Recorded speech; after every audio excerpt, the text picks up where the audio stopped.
It's always fun to look at old maps, and when I look at these old maps, I usually try to notice two things. One, which countries existed back then that don't anymore, and two, what was the old form, borders, or names of countries that do exist today, as they did then, but have changed.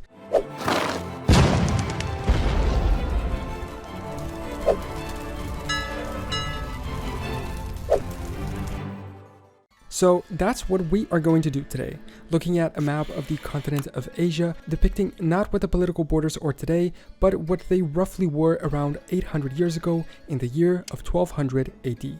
First, an overview of the continent as a whole. As we can see, back then, Asia didn't really look anything like it does today.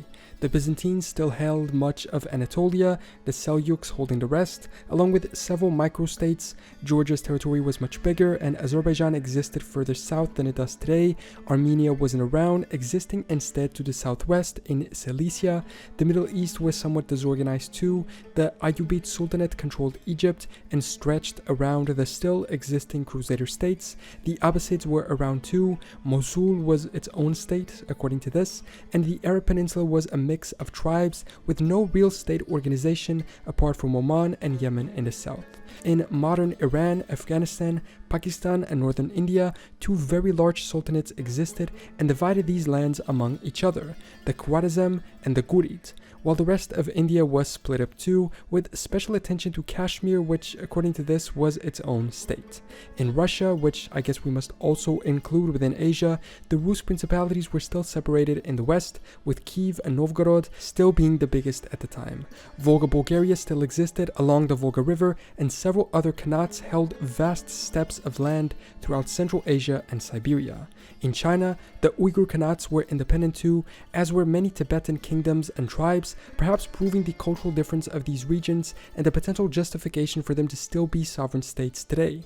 The rest of China was also still divided into the Xixia, the Dali Kingdom, the Southern Song Dynasty, the Yurkin or Jin Dynasty in the north, which stretched into North Korea and Manchuria, while most of the Korean peninsula was already united into the Kingdom of Goryeo. Japan, however, was not fully unified as it is today. The north was still ruled directly by the Ainu people, and the Uchima Kingdom still existed in these southern islands. Taiwan was also ruled directly by its natives, as was the case with the Philippines, Malaysia, and Indonesia. In the rest of Southeast Asia, the continental side, Bagan existed in modern-day Myanmar, as did Dai Viet, the Champa City States, and most important of all, the Khmer Empire. So now that we did this, and because it would be impossible to get into the detailed history of all of them, let's choose a few examples to look further into. We will look at the following states: the Khmer Empire, the Ainu people and Uchida Kingdom, the Ghurid Sultanate and Khwarezm Sultanate, the Champa City States, the Dali Kingdom, Mosul, and the Uyghur Khanates. Let's jump into them. Dealing with the disappearance of some historical country isn't hard, but dealing with other things in your life might be. So let me tell you about the sponsor of this video, BetterHelp. BetterHelp is an online therapy service. In fact, it's the largest one in the world.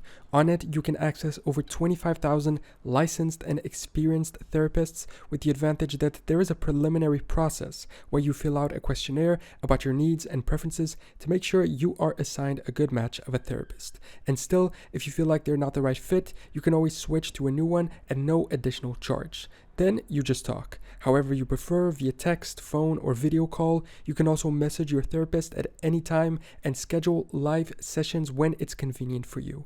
With BetterHelp, you get the same professionalism and quality you expect from in-office therapy, but with a therapist who is custom picked for you, more scheduling flexibility, and at a more affordable price. Get 10% off your first month at betterhelp.com/general knowledge, and I've also linked them below in the description, or you can just scan the QR code. Now back to the video. The Khmer Empire was a Hindu-Buddhist empire in Southeast Asia. It existed from 802 to 1431, and its capital was Angkor, the most extensive pre-industrial urban complex in the world. It was essentially what you could call an hydraulic empire, a government structure which maintained power through their exclusive control over access to water. It came from the need for flood control and irrigation. Historians have also concluded that the Khmer Empire invented the world's first healthcare system, which included over 100 hospitals. This was the cause of their demise. against the water, as researchers have also determined that a period of strong monsoon rains was followed by severe drought in the region, which caused damage to the empire's hydraulic infrastructure. This may have caused residents to migrate south and away from the empire's major cities, causing them to fall to foreign invaders. Angkor is perhaps the empire's most notable legacy, as it was the capital during its zenith. The majestic monument of Angkor Wat remains until today. The empire referred to itself as Cambodia, which we obviously connect to the modern Cambodia, especially since it's where the empire originates from. Next, we have the Ainu people in northern Japan. These people were and are native to the land surrounding the Sea of Okhotsk, including the islands of Hokkaido, Onshun, Sakhalin, and Kuril. Before Russian expansion into the Far East and before Japan had a fully functioning and organized state that permitted expansion into those regions, they ruled their homelands freely. Their biggest territory was the island of Hokkaido, and only in the 18th century did the Japanese fully colonize them and force them to assimilate under penalty of death, also forcibly removing some of them from their land during the period of the Meiji Restoration. In 1966, there were about 300 native Ainu speakers. By 2008, that number was only at 100. Today, estimates place the total Ainu population of Japan between 25 and 200,000. The near total assimilation of them into the Japanese society has resulted in many people of Ainu descent having no knowledge of their ancestry. In the same way that Japan hadn't stretched their rule that far north by this time in history, the same happened with some small southern islands, namely those of the Uchima Kingdom, existing in the island of Okinawa, according to this. But here I ran into somewhat of an issue. Here's the thing, the map labels the islands as being the Uchima Kingdom, but when I search for this term, I get results for Ryukyu. Ryukyu was established only in 1429 as a tributary state of Ming China, and upon their establishment, Okinawa was unified, ending the Sanzan period when 3 different rulers controlled parts of the island, the kingdoms of Nanzan, Chuzan, and Okuzan, but each of these was only established in 1314 too, and there's no information as to who ruled the island before this, only that it was a period known as Guzuku, essentially referring to the ancient natives of the island. So if anyone knows what this mysterious Uchima Kingdom is, let me know in the comments, otherwise it might just be a mistake from the map maker.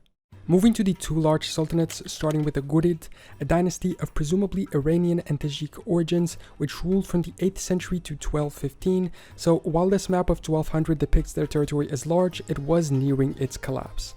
The Ghurids were centered in the hills of present-day Afghanistan, where they initially started out as local chiefs. They gradually converted to Sunni Islam and expanded into the surrounding areas following successful military campaigns.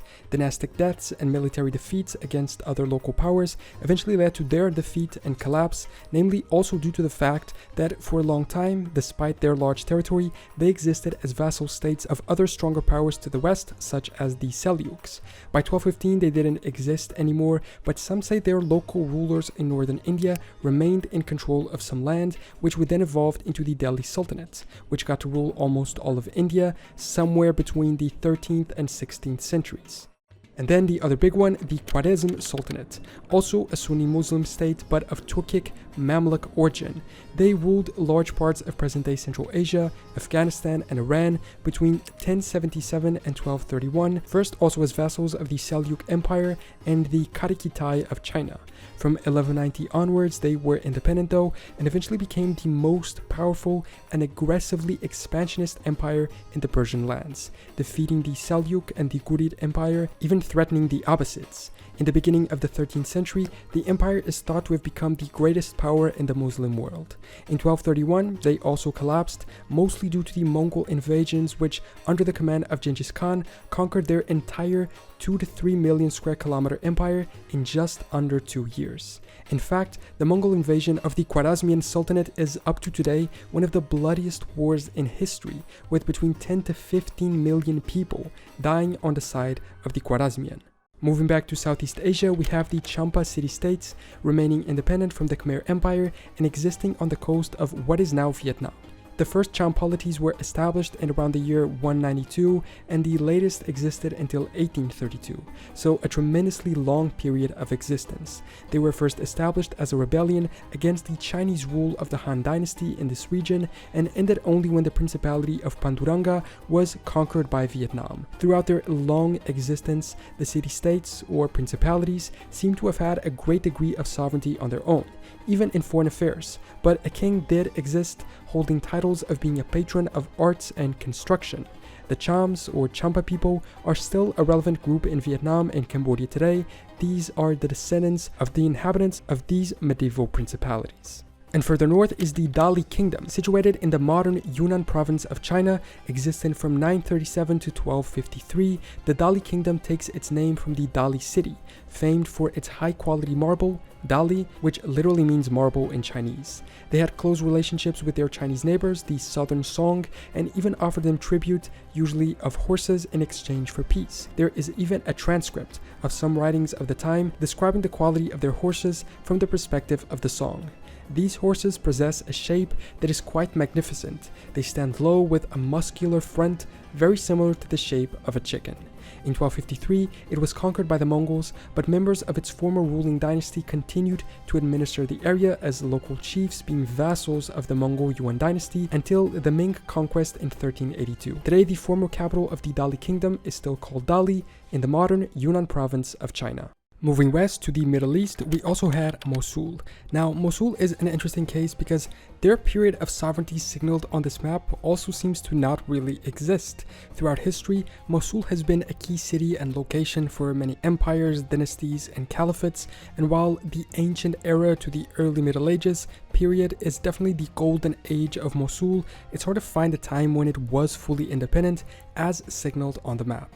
In 893, they were controlled by the Abbasids. In the 10th century, they became under the control of the native Hamdani dynasty, which then expanded their control over Upper Mesopotamia for several decades. Perhaps this is what the author of the map signals, but that wasn't in 1200. In fact, Mosul was then conquered by the Seljuk Empire in the 11th century. The only period that I found as a potential time of independence was from 1109 to 1113, when Modud, a military leader, ruled Mosul independently, but this also does match the 1200 date. It changed hands between Arab and Muslim dynasties until being taken over by the Mongol Khanate.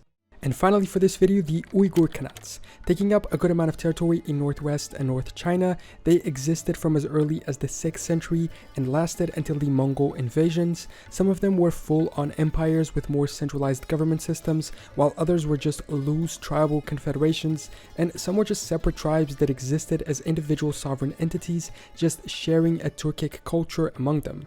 Many times, after a certain Khaganate collapse, the tribes dispersed and then moved on to form other smaller kingdoms among them.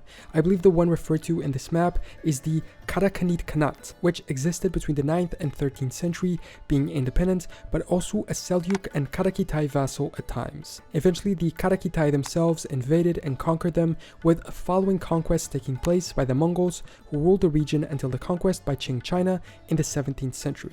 So, those are some of the countries that used to exist in medieval Asia, specifically in the year 1200 AD. Understanding how some countries or states, or just peoples, existed and had sovereignty back then, having disappeared throughout time, either due to conquest, absorption, or assimilation into another culture, or just moving away.